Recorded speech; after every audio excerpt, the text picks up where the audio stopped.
அறிவாளர் விஜய் அவர்கள் மிகுந்த நுட்பத்தோடு அவர் ஒரு விஷயத்தை இன்னைக்கு மக்களுக்கு கடத்துகிறார், ஒரு செய்தியை கடத்தி இருக்கிறார். அது என்ன செய்தி அப்படின்னா, இந்த 41 பேரின் மரணம் என்ன எந்த இடத்துல என்ன செய்யல காயப்படுத்தல.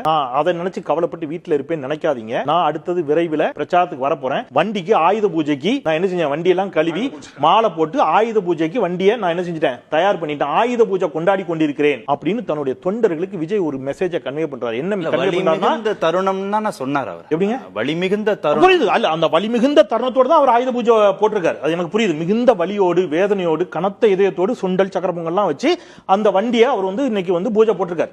எனக்கு அவருடைய வேதனை புரியுது, அதுல எனக்கு மாற்று கருத்து இல்லை. அப்படித்தான் அவர் கிளம்ப போறாரு அடுத்தது. அப்படித்தானே சார்? 41 பேரு நீங்க பேசக்கூடிய நீங்க பேசுறதுக்கு பொருள் என்ன சிரிக்க வச்சதுன்னா அதுக்கு நான் பொறுப்பு இல்லை. அவ்வளவுதான். நீங்க வேதனையோட சிரிக்கிறீங்க ஐயா, எனக்கு புரியுது. அவர் உள்ளத்துல எவ்வளவு வேதனை இருக்குன்னு எனக்கு தெரியும். 40 பேரும் செத்துருக்கான். நான் ஒரே ஒரு கேள்வி கேட்கிறேன். இன்னைக்கு 5வது நாள். 5 நாளா தாவேகா காரங்க ஏன் சார் யாருமே களத்துக்கு வரல? நீங்க யார்கிட்ட சவால் விடுறீங்க?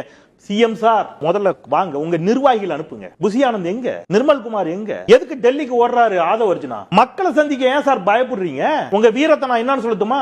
இன்னைக்கு மக்கள் உயிர் பலியாகி இருப்பதால் நீங்க மாண்புமிகு முதலமைச்சருக்கு சவால் விடுறீங்க. பழி வாங்க வேண்டும் என்றால் என்னை பழி வாங்குங்கள். ஆனா இதுவே சினிமாவா இருந்தா நீங்க எப்படி பேசுவீங்க நான் சொல்லட்டுமா? நாளைக்கு ஜனநாயகன் படத்துக்கு ஒரு பிரச்சனை வந்துச்சுன்னு வைங்க, இப்படி பேச மாட்டார். ஜெயலலிதா அம்மாட்ட போய் கை கட்டி நின்னா போயஸ் கார்டன்ல. அம்மா அவர்களை என்னை விட ரவீந்திரன் அண்ணன் அழகா சொல்லி வைரல் ஆச்சு. மாண்புமிகு அம்மா அவர்களை ஹஸ்கி வாய்ஸ்ல. ஏன்? அது அவருக்கு காசு, துட்டு, படம் வெளியில வரலன்னா பிரச்சனை.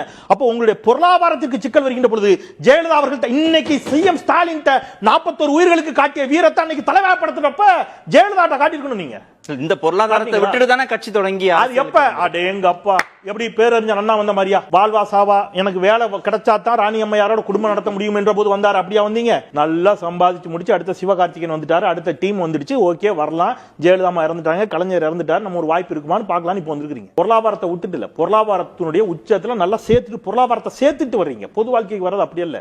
அன்னைக்கு தலைவர் படத்தப்ப இந்த வீரத்தை காட்டியிருக்குன்னு காட்ட